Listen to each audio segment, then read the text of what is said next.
yo. Y bueno, antes de empezar a hablar sobre el tema, es importante que demos un repaso a lo que es el trabajo de parto normal, y así como los mecanismos y algunas definiciones. Como ya sabemos, el trabajo de parto va a iniciar cuando comienzan las contracciones uterinas regulares y va a terminar ya en el parto del recién nacido y con la expulsión de la placenta. Es importante tener en cuenta la posición y la relación que va a tener el feto con respecto al canal del parto para saber cómo va a ser el tipo de nacimiento que va a haber, aunque se realizará. Hablando de las primeras definiciones, encontramos la que es la situación fetal, que el libro la define como la relación entre el eje longitudinal del feto y el de la madre. En el libro se mencionan tres, que es la longitudinal, la transversa y la oblicua. Esta última, la oblicua, es una inestable que al final que va a ser la relación, el eje del feto va a estar a 45 grados con relación al de la mamá. Pero mencionaba que ese es inestable y que normalmente esta se va a finales en los últimos meses ya de la gestación, se va a cambiar a una transversa o una longitudinal. Y la más frecuente... Disculpe, doctora. Es transitoria totalmente. Y el 99% de las ocasiones o de las veces va a ser una situación fetal longitudinal. Es la más común. Ya las presentaciones fetales va a ser la porción del cuerpo fetal que se encuentra más avanzada en el conducto del parto o va a estar en la máxima proximidad, o sea, la parte del feto que se va a estar presentando. Esto va a depender de la situación en la que se encuentra, ya sea longitudinal o transversa. En la longitudinal tenemos a la cefálica y la pélvica, mientras que en la transversa tenemos a la de hombros. En la presentación cefálica mencionan que hay 4 tipos, que está la de vértice o occipucio, cuando se va a presentar la fontanela, la occipital, va a ser la que se presenta, y la de cara cuando va a haber una flexión de casi tiene contacto con el dorso. En la de frente que es esta, la penúltima, y la de sincipucio, igual mencionan que son temporales y va a cambiar dependiendo en qué presentación esté. La de sincipucio menciona que normalmente se va a transformar o se va a cambiar a una de vértice o occipucio, mientras que la de frente se va a cambiar a... Bueno, la de sincipucio se va a cambiar a una de occipucio y la de frente se va a cambiar a una de cara. Ok, y ya nada más hay que acordarnos, para que se haga de vértice, es decir, tomando en cuenta la fontanela posterior, tiene que haber una flexión. El problema va a ser cuando se dé una extensión, para que se den cara, sincipucio, frente. ¿Ok? Y si se da una hiperextensión, es la imagen que tienen en su extrema derecha en la presentación de su compañero. ¿Se ve el cursor? Aquí sí está. Exactamente. Y obviamente puede ser secundada por diversas patologías en la formación que ya lo van a mencionar más adelante. Pero entonces, para que se dé una presentación cefálica de vértice normal, que es la que esperamos la mayoría de las veces, tiene que haber una flexión. Cuando hay una extensión es cuando tenemos problema, y si hay una hiperextensión, pues entonces tenemos la presentación de cara. Muy bien. Así es. La de vértice occipucio, el mentón está en contacto con el tórax. Mientras que en la presentación pélvica mencionan que van a ser de 3 tipos, que puede ser la franca, la completa y la podálica o incompleta, igual mencionan. Una de las desventajas o uno de los problemas que tiene la presentación pélvica es que ya la extensión de la columna vertical del feto va a impedir ya la flexión, el movimiento o el cambio de posición del producto. Ahora, en la actitud de la postura fetal va a ser la postura que se va a adoptar ya en los últimos meses del embarazo, que va a ser cuando ya el producto se va a flexionar sobre sí mismo, va a adquirir convexidad, el mentón va a entrar en contacto ya con el pecho, los muslos se van a flexionar sobre el abdomen y las piernas se van a doblar en la altura de las rodillas. Exactamente, más o menos en esta posición, ya el mentón va a estar va a entrar en contacto con el tórax, los muslos se van a flexionar en el abdomen y las piernas se van a flexionar en la altura de las rodillas. Y normalmente los brazos se cruzan. Y ya más o menos igual como en esta, que tienen la postura. Y ya la posición fetal. Como todos lo conocemos, es posición fetal. Posición fetal, okay. Así es. Ya la posición fetal va a ser la relación de una porción arbitrariamente elegida de la presentación respecto al lado derecho o izquierdo del conducto del parto, y van a ver las variedades occipitales, mentonianas y sacras, y en el libro mencionan el ejemplo, bueno, hay una imagen que estaba en el libro que es la que les voy a mostrar, que es la que una mentoniana, dependiendo, va a ser izquierda o derecha. Perdón, nada más aclarar, esto se va a conocer como variedad de posición. Variedad de, ok. Sí, porque ya cuando hablas de variedad, hablaste de que la presentación es la parte del feto que se aboca al canal.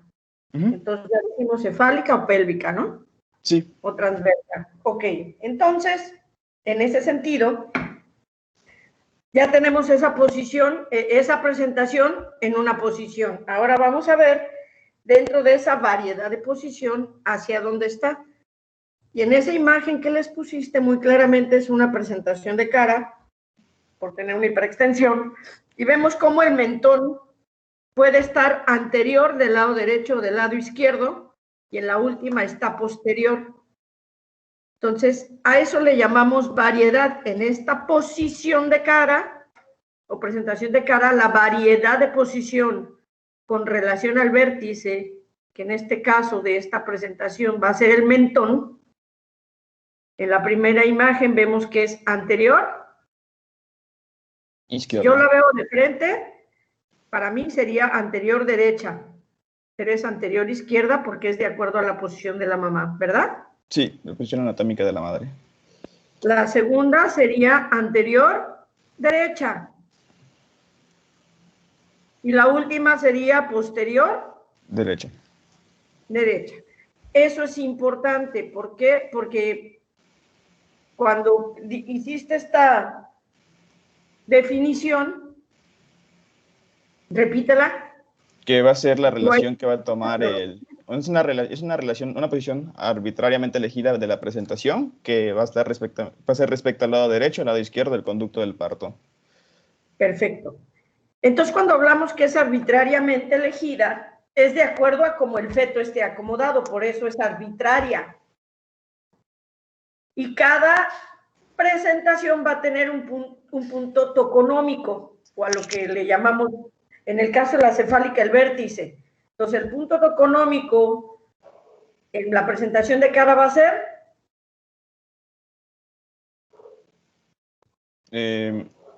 la presentación de el punto la frente.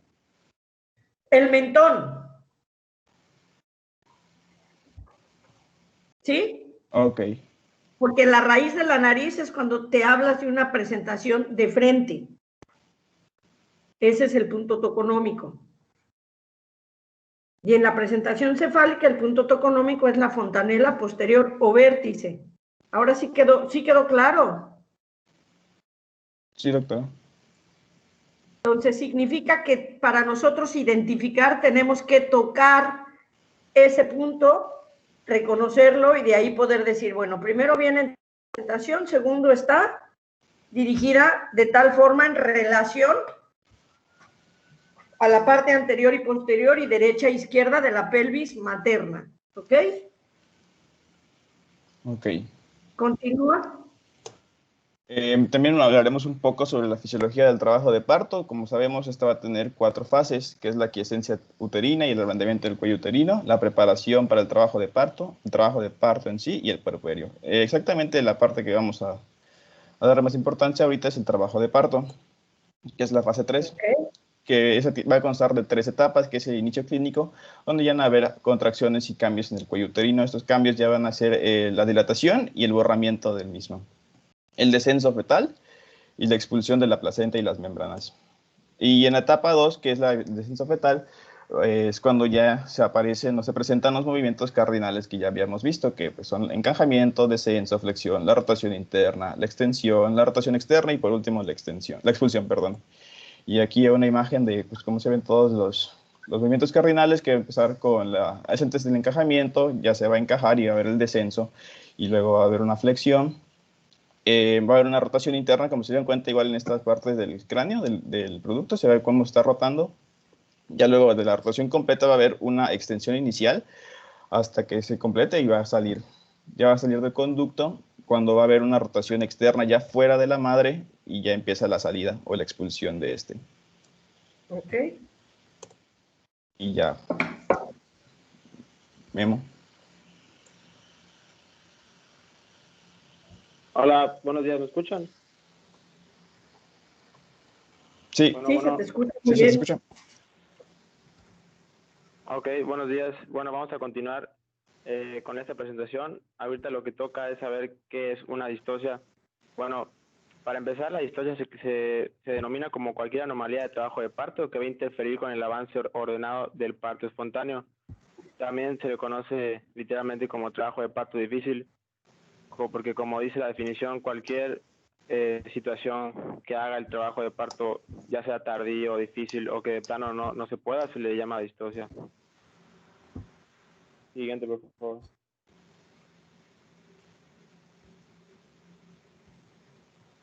Bueno, ¿y cómo se van a clasificar? Hay varias, ¿no? Alteraciones aisladas y la clasificación mecánica. Dentro de las mecánicas hay otras 3 anomalías de fuerza, de producto y de conducto. En las aisladas hay de tejidos blandos, de anomalías en la pelvis y fuerzas de expulsión anormales. Y las que vamos a hablar nosotros son las anomalías fetales propiamente del feto, ¿no? De la posición, presentación o del desarrollo. En este caso el temario nos mencionaba, creo que son 3, ahorita las vamos a ver. Pero bueno, empezando por la posición, se menciona que no varía mucho, ya, o sea, se ha demostrado que sea izquierda o derecha, digamos que el grado de complicación es lo mismo, entonces no hay como que una que se denomine distosia en sí, que sea si tiene una posición izquierda o derecha. Y nada más para dejar en claro, la distosia se tiene que, o sea, se llama distosia cuando ya está en trabajo de parto, porque por ejemplo, tenemos en la situación, si un feto está en situación transversa y nosotros llegamos y decimos, no, pues esa es una distosia, el feto no va a poder salir en situación transversa. No A puedo ver, decir eso porque tenemos... Guillermo, ¿Sí? primero ¿Sí? vamos a definir qué es distosia. Pues distosia es cualquier anormalidad, ya sea del feto o de la madre, que haga difícil el parto normal.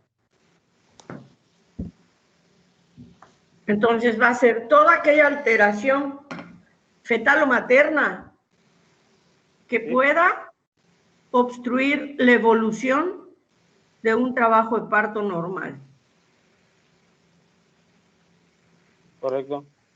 Ok, entonces no todas las distocias tienen que estar en trabajo de parto. Eso fue un error. Porque si ya sé que es una DSP, ya es una distosia pélvica y no voy a someter a trabajo de parto. Si ya sé que hay una malformación fetal, ya es una distosia y no voy a esperar a que haya trabajo de parto. Entonces, no cometamos el error de decir que solo la distosia se presenta con la actividad uterina. Hay distocias propias de la actividad uterina y que tienen que ver con el trabajo de parto, pero hay distocias que se diagnostican desde mucho antes y no porque no haya trabajo, no son distocias, siguen siendo distocias. Por eso se clasifican dependiendo del origen, porque entonces podremos saber que algunas las vamos a identificar antes del inicio de un trabajo de parto y otras las vamos a identificar durante la evolución del trabajo de parto. ¿Quedó claro? Sí, tiene razón, doctora. O sea, yo creo que entendí que solo las que son de posición y presentación, esas posiblemente puedan variar en cuanto al tiempo o que cuando ya finalice o ya hace el trabajo de parto ya pueda cambiar, ¿no? Pero las que son, digamos, congénitas o que tenga alguna anomalía en la pelvis, la madre, esas sí ya son distocias mucho antes, ¿no? Y ni una así, porque tú estás hablando, a ti te tocaron las de presentación, ¿no? Sí. Bueno, entonces, una presentación pélvica per se ya es una distosia. Una presentación transversa per se ya es una distosia. La transversa no le vas a dar trabajo de parto para ver si cambia. La pélvica dependerá del entrenamiento del obstetra, porque no es una indicación absoluta de cesárea. Sin embargo, requiere de ciertas características presentes para poder decidir permitir una prueba de parto y ver si evoluciona. Entonces, a lo que voy es que no digamos que en algunas hay que esperar o no. Por eso nos vamos a referir a las que le dieron a ustedes de posición, a una por separado, para poder hablar, inclusive en la variedad de presentación, si fuera occipito posterior, donde sí se puede dar cierto tiempo para ver si se cambia, en cuáles y cómo es que las detectamos y su evolución. Continúa. Okay. Y no pusieron su caso clínico de inicio tampoco. Se les fue, se les olvidó.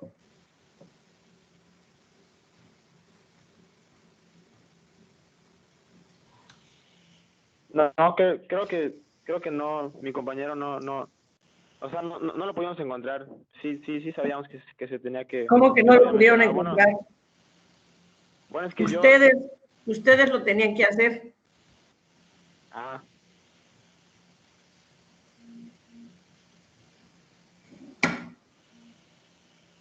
Bueno, esta es la primera, ¿no? La primera que nos menciona el temario, la presentación occipito posterior. Esta menciona que aproximadamente 20% de los partos el feto va a ingresar en esta posición, pero así como un porcentaje mínimo ingresa en esta posición, la mayoría de los fetos va a rotar y se va a cambiar al occipito anterior. O también, si se mantiene en esta presentación, el mecanismo de trabajo de parto va a ser muy, muy parecido a lo que es una occipito anterior. En la siguiente diapositiva vamos a ver cómo va a rotar. Y si menciona que si no hay rotación hacia la sínfisis del pubis, se va a considerar una variedad posterior resistente al occipucio. Y esto va a variar, porque si rota o no rota, pues nosotros podemos ver si va a poder salir por parto normal o es indicación de cesárea. La siguiente. ¿Y cuánto es lo que tiene que rotar en grados? Porque así es como se evalúa. Para que se vuelva... Para que de occipito posterior te haga occipito anterior. 135. En la siguiente imagen, vamos a ver.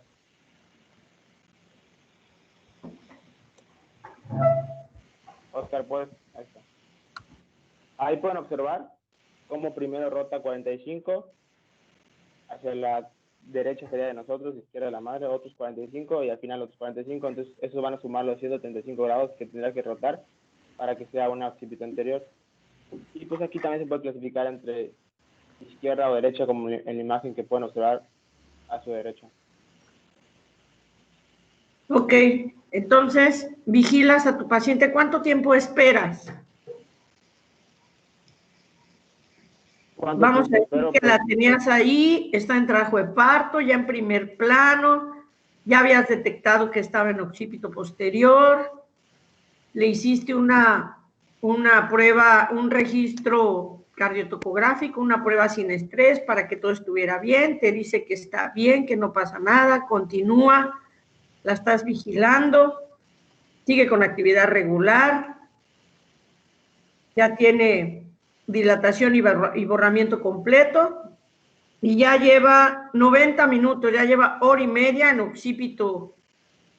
Bueno, pasó de occipito posterior a occipito transversa, persistente, y el diámetro biparietal continúa en primer plano. ¿Qué le vas a hacer?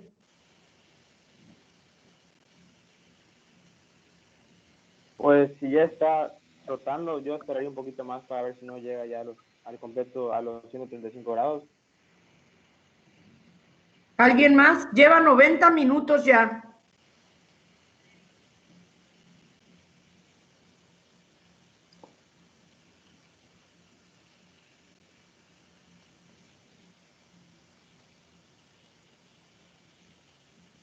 Su compañero dice esperaría.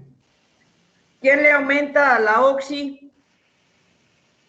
¿Quién le da un poco de reposo a la paciente, descanso y le reinicia la conducción? ¿Y quién la opera?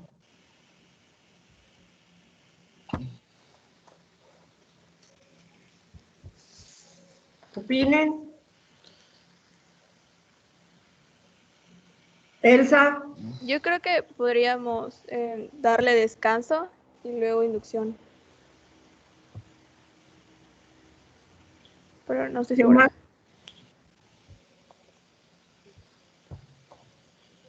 Pues si ya está en situación transversa, no es su indicación necesaria.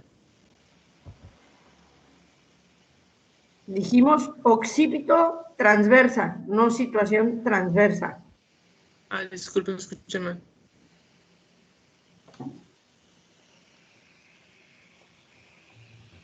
¿Cuánto tenía de dilatación?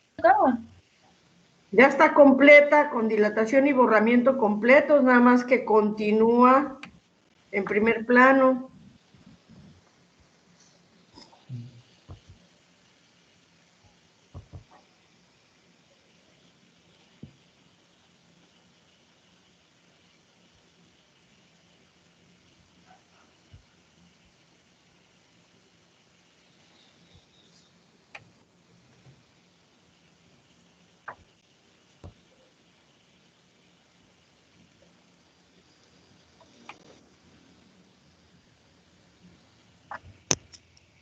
A ver, los que están presentando, porque son los que se saben.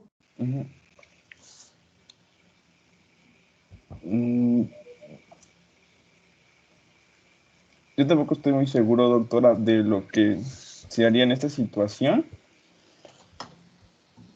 No sé si aumentar la oxitocina o dejar en reposo a la madre.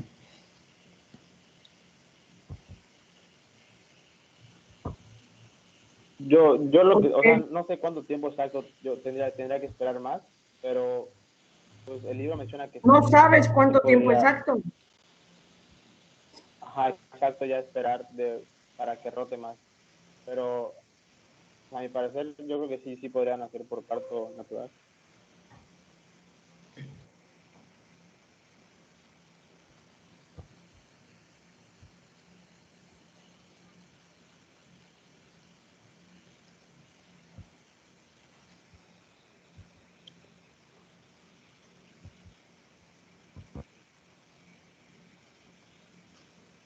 ¿Alguien más?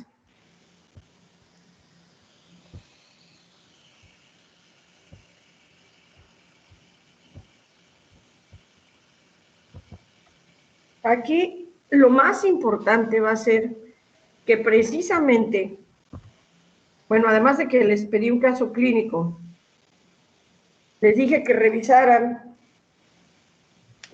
lo que eran las características de lo normal para empezar a reconocer lo anormal, ¿verdad? Y los retrasos, entonces, vamos a tener características dentro del trabajo de parto como van a ser alteraciones y dadas por las distocias y que pueden ser retrasos en la progresión, prolongación en la progresión o detención del mismo. ¿Estamos? Y que va a cambiar en nulíparas que en multíparas, ¿verdad? Por ejemplo, las fases latentes retrasadas, es decir, que se prolongan mucho tiempo. En la nulípara la vamos a considerar cuando sea mayor de 20 horas y en la multípara más de 14 horas. ¿Y qué hacemos? Bueno, reposo y podemos iniciar con oxitocina. Si vemos alguna otra alteración o algún cambio, pues una cesárea. En los que haya dilatación en fase activa que se prolongue, que no haya ya sea un descenso o porque ya tiene, en el caso de las dilataciones es menos de 1 a 1.2 centímetros, ya sea dilatación y en el descenso 1 centímetro. Entonces, si ya dijimos que lleva, y esto es por hora, y yo ya les dije, lleva 90 minutos y sigue en primer plano. ¿Qué hay que hacer? Cesárea. ¿Y es indicación para cesárea entonces? Claro. Una cosa es que vaya dando, porque estás en una fase expulsiva, ya está completa. Entonces, muy probablemente, si revaloras, esa paciente tenía una DSP, porque rotó de un occipito posterior, rotó a un occipito transverso, pero ya no está rotando, ya no está descendiendo, ya no hay que borrar ni que dilatar, y sigue en primer plano. Y ya lleva hora y media. Ya le diste 30 minutos más. Si es el caso de una nulípara y casi de una, perdón, multípara y casi 45 de una nulípara. Y estás haciendo compresión de cabeza última. Y con eso los bebés hacen un poquito de hipoxia, hacen un poquito de bradicardia, que pueden llegar a recuperar, pero que igual se puede quedar ahí. Sí, es un riesgo. Entonces, esto es porque la gran mayoría de las displasias no se presentan de forma única. Un occipito posterior ya no dilató más y ya no descendió, pues además del occipito posterior, a lo mejor mal uso de oxitocina, pero a lo mejor también una DSP al mismo tiempo. ¿Estamos de acuerdo? Sí, de acuerdo.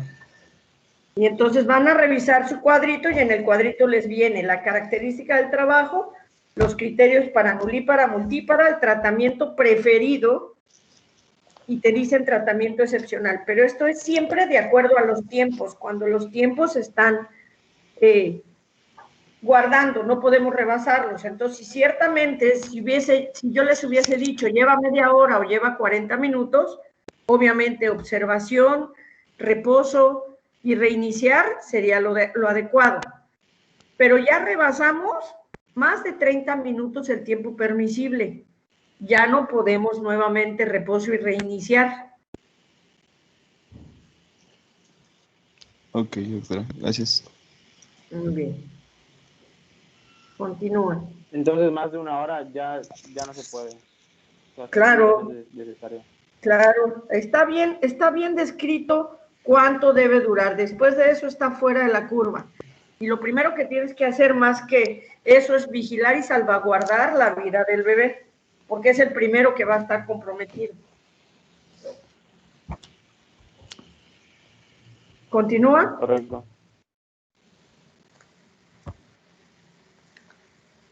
Bueno, y ahorita tenemos las distorsiones por presentación cefálica.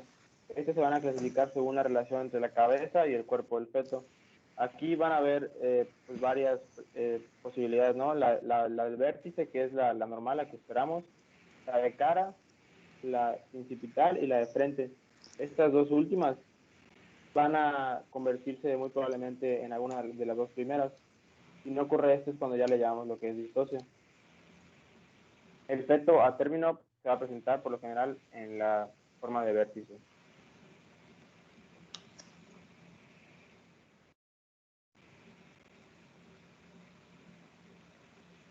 Bueno, tenemos primero la presentación de cara. Con esta presentación, el cuello va a estar, la cabeza va a estar hiperextendida y el occipucio va a estar en contacto con el dorso del feto. El mentón es la parte que se va a presentar. ¿Cuál es la etiología? Pues puede ser causada por varios motivos, ¿no? Prematuridad, anencefalia, pelvis estrecha o que el feto esté muy grande. ¿Cómo hacer el diagnóstico? Con la exploración física, en este caso pues, podemos hacer el tacto y si tenemos dudas también podemos hacer una demostración radiográfica. Acá También higromas también pueden ser la causa. Lo más frecuente es que sean encefalia. Okay. Pero los higromas seguirían en frecuencia los bebés prematuros, alguna tumoración tiroidea o alguna alteración a nivel de cuello.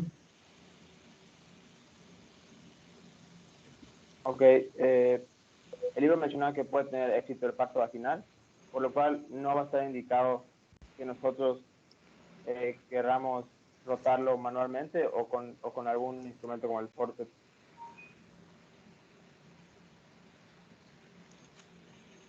Siguiente, por favor. y solamente en cierta variedad de presentación puede que sea parto la presentación de cara.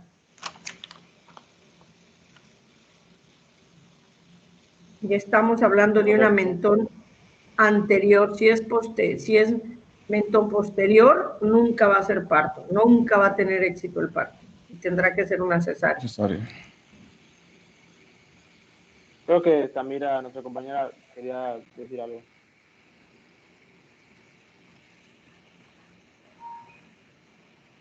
Adelante. Era esa duda sobre la hiperextensión, que yo recordaba que cuando tienen hiperextensión es o sea, no nacían, por así decir, o sea que no es recomendable que nacieran, pero ya dijo que la mentoniana posterior.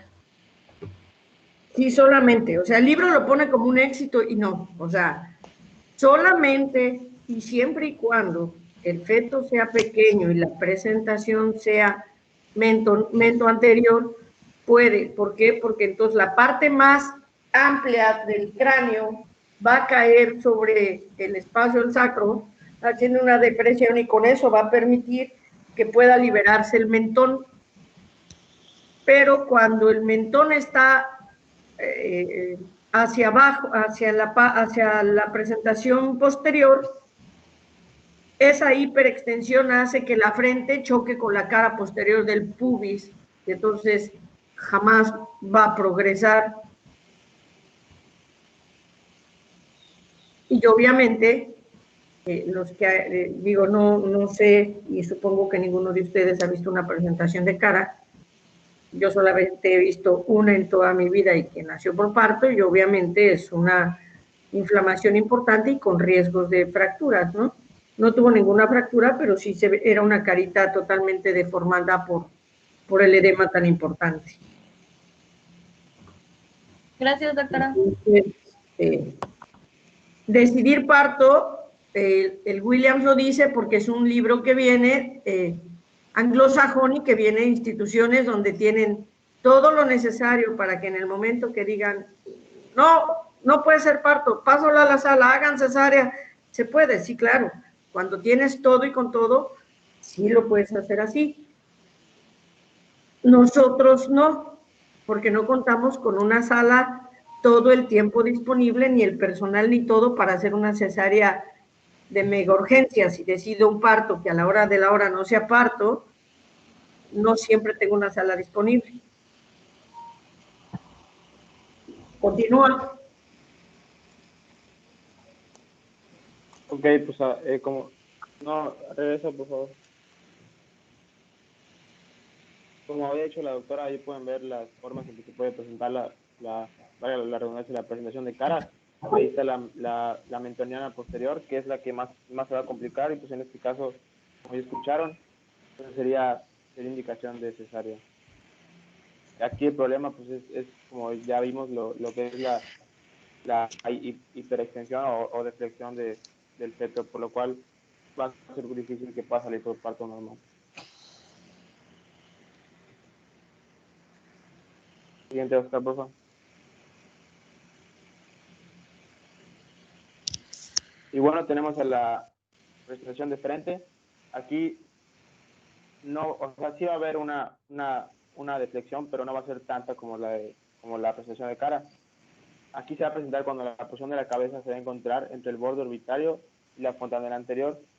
Las causas mencionadas en el libro que pueden ser las mismas que la presentación de cara. Y el diagnóstico pues es igual, ¿no? Nosotros igual podemos hacer la palpación abdominal, tacto, con las famosísimas maniobras de Leopold. Y el pronóstico va a depender de la presentación definitiva, pero el pronóstico, al igual que la otra, es un poco malo para el parto vaginal, por lo cual el manejo puede ser el mismo, pero siempre aquí en México no nos podemos orientar a que va a ser cesárea. Aquí creo que igual como la anterior, solo se podría dar si la cabeza es muy pequeña para que se logre encajar, o si la pelvis es muy grande, o camionoide, como decía el doctor Durán.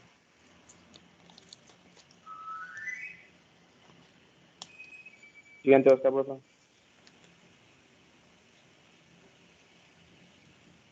bueno, ahí tenemos a las variedades. ¿Dónde leíste pelvis camionoide? No, yo no lo leí, doctora, lo mencionó el doctor Durán.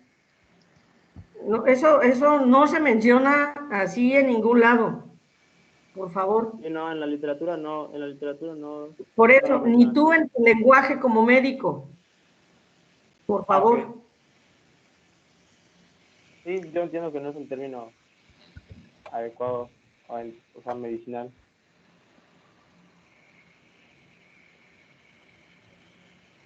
Y bueno, pues ahí ven las variedades, no puede ser izquierda o derecha.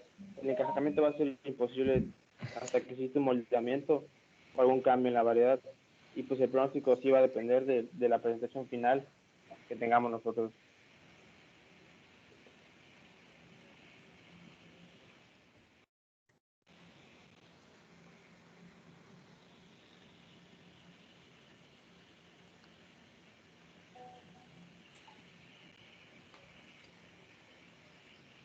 Sería todo, doctora.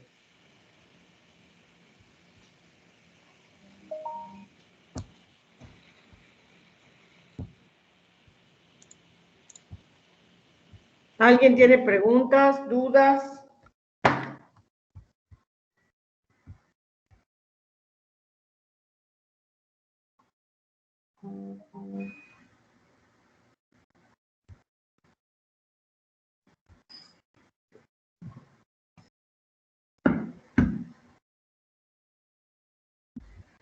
¿Nadie?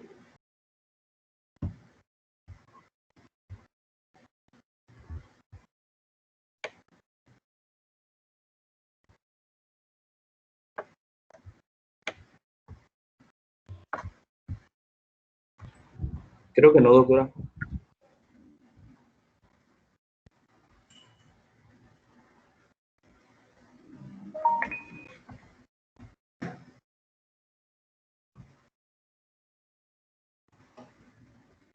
Y nos faltó entonces, perdón, ¿quién iba a dar? A ver.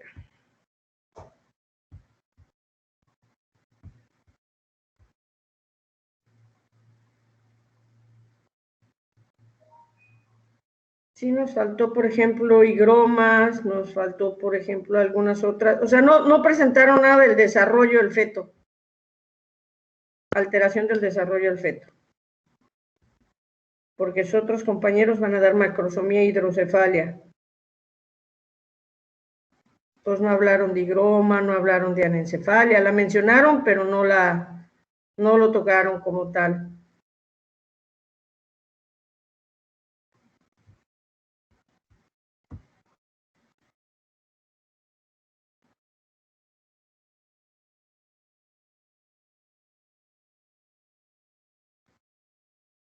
O sea, todo lo desarrollo del feto les faltó.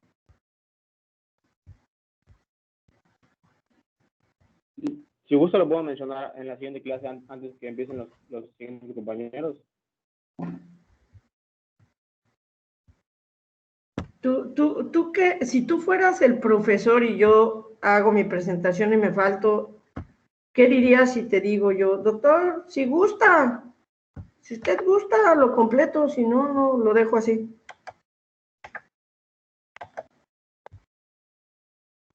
No, pues es que yo sí lo haría. O sea, no solo si lo haría, lo deberías de hacer porque estás presentando tu trabajo incompleto. Les faltó su caso clínico, ¿sí?, y les faltó toda su revisión del tema. Sí, por eso la siguiente clase lo vamos a presentar, o sea, le ponemos el caso clínico y el entonces vamos a ver que sí la van a preparar.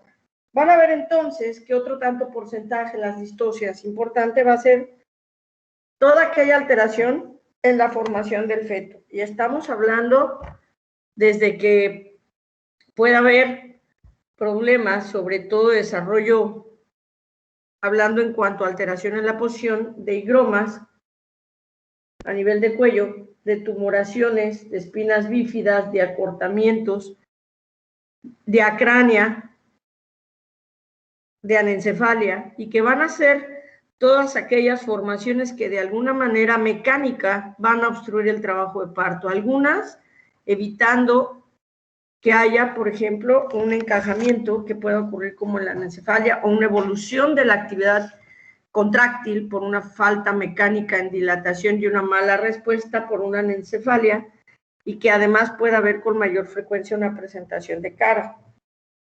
Algunas otras con falta en el acomodamiento de la presentación, de la situación y posición del feto, por malformación a nivel de columna sobre todo. Y aquellas que puedan ocasionar de la misma manera que no pueda abocar ninguno de los dos polos, ya sea el pélvico o el cefálico, y que se mantenga en situaciones transversas.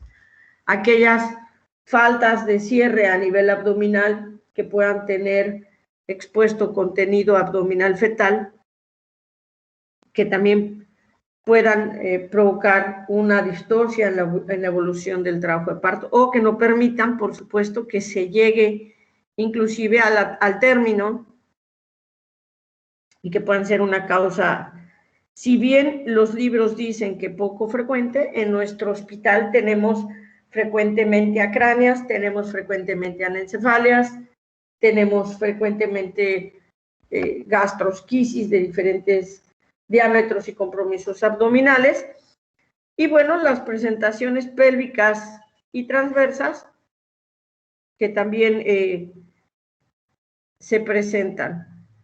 De las de vértice, en realidad, de cara, vemos de frente de manera transitoria y se convierten de vértice, y las occipito-posteriores, que aunque sí se presentan con frecuencia, tienen una evolución adecuada. Pocas rebasan el tiempo y pocas terminan en una interrupción vía abdominal.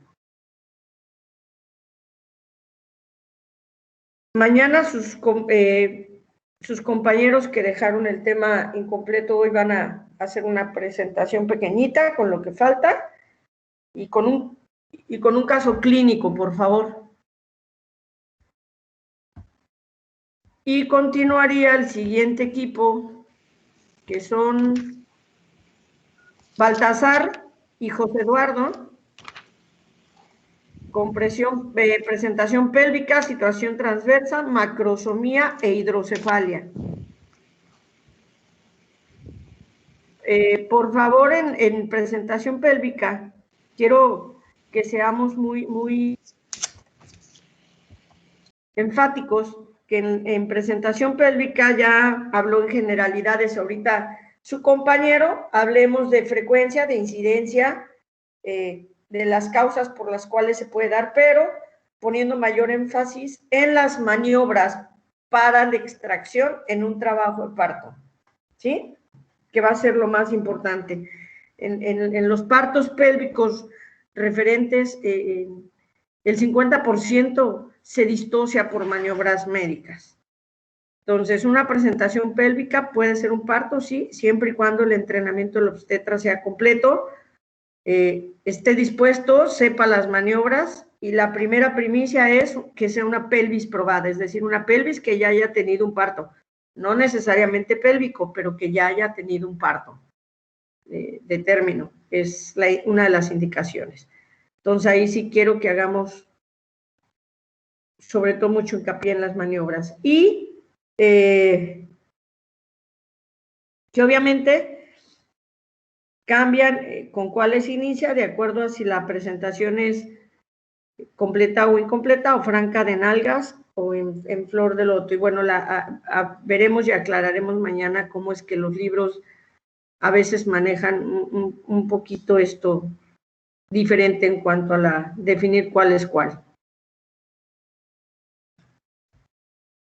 Y cuando hablen de macrosomía, el riesgo más importante, que sería la distocia de hombro sobre todo, y ahí sí yo les voy a, ese es un tema que yo les voy a dar como extra porque es importante, y ya se han presentado 2 en el hospital, y obviamente las consecuencias o las complicaciones que se puedan presentar por la distocia de hombro son importantes, y es una distocia que obviamente se puede evitar, que es lo lo mejor haciendo una detección oportuna de las alteraciones o de los cambios. ¿Preguntas, dudas?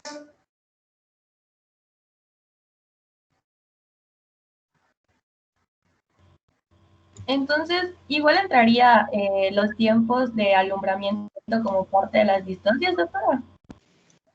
Quien va a dar, alguien va a dar canal blando y tiene que tocar también membranas, ¿no? Entonces, también como parte de las distocias, porque el parto inicia con la expulsión del feto y termina con... O sea, el trabajo de parto incluye desde la actividad, el mecanismo de trabajo de parto, la expulsión del feto y termina con la expulsión de... La placenta. Perfecto. Entonces, toda aquella alteración que provoque retención de placenta también es una distocia. Ok, gracias, doctora. Van a ver esas distocias de membranas ovulares, que no solamente tenga que ver con la presentación en el caso de una placenta previa, ¿no? Sino también una retención de placenta.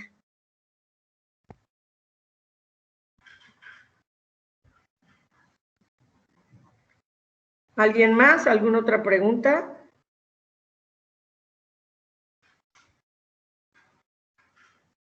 Para los que presentan mañana, Eduardo y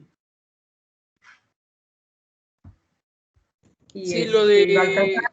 la macrosomía, entonces voy a dar macrosomía, distocia de hombros, y en hidrocefalia no hay algo además que tenga que mencionar. En hidrocefalia es lo importante, el mecanismo, desde qué etapa se reconoce, porque obviamente la hidrocefalia se va a reconocer de manera temprana, no tardía. Y nada más quiero aclarar que el libro menciona que reducción de cabeza para la atención del parto, sí y solo sí en fetos muertos, no para poder provocar, bueno, no muertos, sino en fetos que realmente no tienen posibilidad de sobrevida. Y obviamente para no arriesgar el futuro de la mamá, quiero aclararlo, porque luego ahí como que confunden y creen que el manejo para que le vaya bien a la mamá y al bebé es el parto y no, ¿ok? Y bueno, que hagan un casito clínico. Puede ser uno que contenga los dos o puede ser uno cortito con 3 o 4 preguntas de macrosomía y uno corto con 3 o 4 de hidrocefalia. Ok, doctora. Igual para quien ponga pélvica o transversa.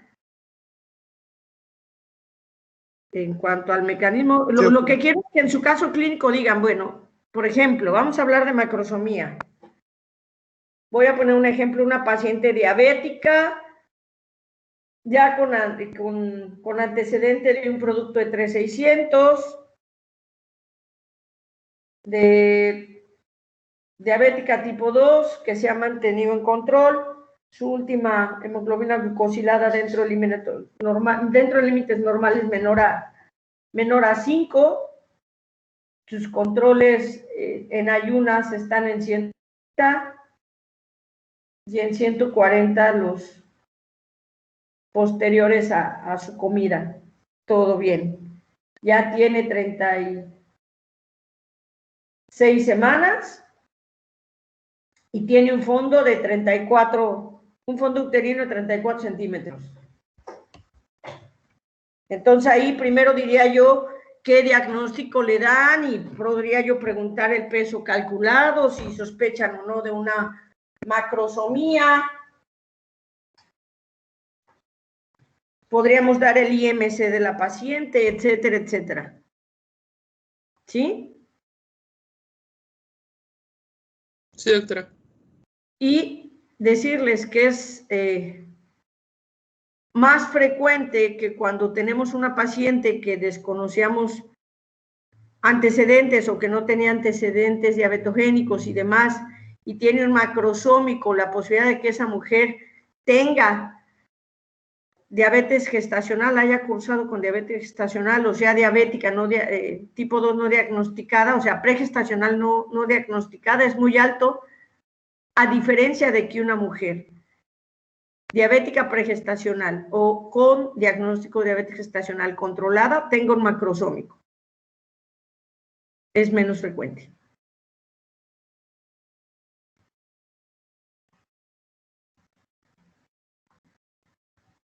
Entonces, siempre que tenemos un macrosómico, hay que indagar que la mamá no sea diabética.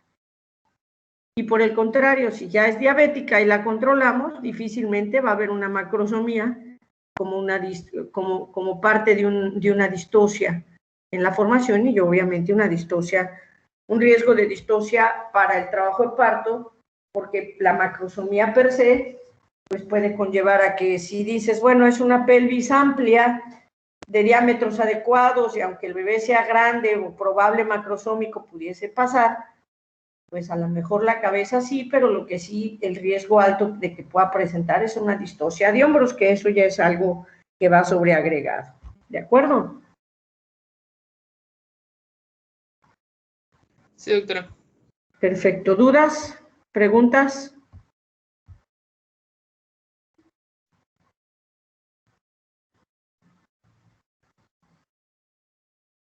¿Nada? No, doctora. Ok. Listo. Nos vemos mañana entonces, chicos. Gracias, doctora. Nos vemos.